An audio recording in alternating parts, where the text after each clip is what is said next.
আচ্ছা, তাহলে আমরা যেকোনো আমল বা যেকোনো একটি কাজ করার আগে আমরা মুহাসাবা করতে পারি। সেটি হচ্ছে যে কোনো কাজে সংকল্প করার আগে কাজটি সম্পর্কে ভালো করে চিন্তা ভাবনা করে এটার মানে দুনিয়া এবং আখিরাত, ইহলৌকিক এবং পারলৌকিক জীবনের জন্য এটি উত্তম কিনা বা এটি ক্ষতিকর কিনা, এই বিষয়টি খুব ভালো করে আমরা বিবেচনা করতে পারি।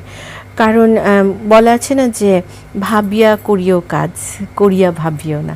তার মানে কাজটি করার আগেই আমাদেরকে যথেষ্ট পরিমাণে ভাবতে হবে যেটি আমার আমল আখলাক সব কিছুর জন্য উত্তম কিনা, আমার দুনিয়ার জন্য এটি উত্তম নাকি আখেরাতের জন্য উত্তম, নাকি কারোর জন্য ক্ষতি হচ্ছে ব্যাপারটি যদি আমি এগিয়ে যাই কাজটি নিয়ে, এটি অন্য কারোর ক্ষতির কারণ হচ্ছে কিনা, এই ব্যাপারগুলো করা।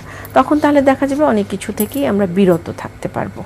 এটি একটি সমালোচনা কিন্তু আগেই করে নিচ্ছি কাজটি করার আগে। আরেকটি হচ্ছে যে আমরা যখন আল্লাহ তাআলার আদেশ যখন আদায় করছি তখন আমরা আত্মসমালোচনা করলাম যে তার যে আদেশটি আমরা পালন করতে যাচ্ছি সেটি আমরা যে সমাজের উপকারে আনার জন্য এটি যে নিয়তটিকে খুব পরিষ্কার করে নিজের সাথে বোঝাপড়া করে নেওয়া উচিত এবং নির্দেশিত ফরজ ওয়াজিব সুন্নত এই নফলগুলো পর্যালোচনা করা উচিত। এবং যখন আমরা এই ধর্মীয় দিকগুলো নিয়ে জ্ঞান অর্জন করব তখন ডেফিনেটলি আমরা কাজটি করে ফেলার পরে যখন আমরা আলোচনা করব এটির সব প্রো অ্যান্ড কনগুলো দেখে আরও ভবিষ্যতে এটিকে কীভাবে উন্নততর একটি পর্যায়ে নিয়ে আবার কাজটি সুসম্পন্ন করা যায় সে ব্যাপারে আমরা সচেতন হব। এই দুইভাবে মোটামুটি আমরা আত্মসমালোচনা করে আমরা নিজের হক এবং অন্যের হকের প্রতি নজর রাখতে পারি। অবশ্যই, এবং আত্মসমালোচনার মাধ্যমে কি আপা সমাজে যে ব্যাধিগুলো রয়েছে এগুলো থেকে কিন্তু আমরা সকল ব্যাধি থেকে বের হয়ে আসতে পারি।